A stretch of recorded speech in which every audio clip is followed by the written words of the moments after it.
ইতালির রোম থেকে ঢাকাগামী বিমান বাংলাদেশ এয়ারলাইন্সের একটি ফ্লাইটে বোমা হামলার হুমকি দেওয়া হয়েছে। একটি অপরিচিত নম্বর থেকে ঢাকার এয়ারপোর্টে ফোন করে এই হুমকি দেওয়া হয়। বিমানবন্দরের নির্বাহী পরিচালক গ্রুপ ক্যাপ্টেন কামরুল ইসলাম গণমাধ্যমকে এই তথ্য নিশ্চিত করেছেন। তিনি জানান, বিজি 356 নম্বর ফ্লাইটটি রোম থেকে ঢাকায় আসার পথে বোমা হামলার হুমকি দেওয়া হয়েছে।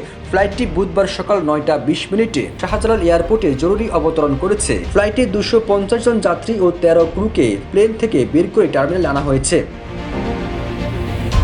এই ক্যাপ্টেন আরো বলেন, তবে অপরিচিত নম্বর থেকে আসা সেই হুমকি মুরতাজে অর্ডার করে জিতে নিন গাড়ি, বাইক, আইফোন সহ কোটি টাকার পুরস্কার। অর্ডার করতে ভিজিট করুন murtaj.com। হালকাভাবে না নিয়ে বিমানবন্দরে নিরাপত্তা জোরদার করা হয়েছে। ফ্লাইটটিকে নিরাপত্তা বেষ্টনীতে ঘিরে রেখেছে আইন শৃঙ্খলা বাহিনী। পাশাপাশি পুরো বিমানবন্দরে নিরাপত্তা জোরদার করা হয়েছে। গ্রুপ ক্যাপ্টেন মোহাম্মদ কামরুল ইসলাম বলেন, সব যাত্রী নিরাপদে উড়োজাহাজ থেকে নেমে এসেছেন এবং টার্মিনালে অবস্থান করছেন। উড়োজাহাজে কোনো বোমার থ্রেট আছে কিনা তা জানতে প্লেনটিতে বোমা ডিসপোজাল ইউনিট সহ যৌথ বাহিনী পাঠানো হবে। আমরা এখন প্রোটোকল অনুযায়ী সেটি তল্লাশি চালিয়ে হুমকির বিষয়টি খতিয়ে দেখব। ফিরোজ আলম, জয় দিন।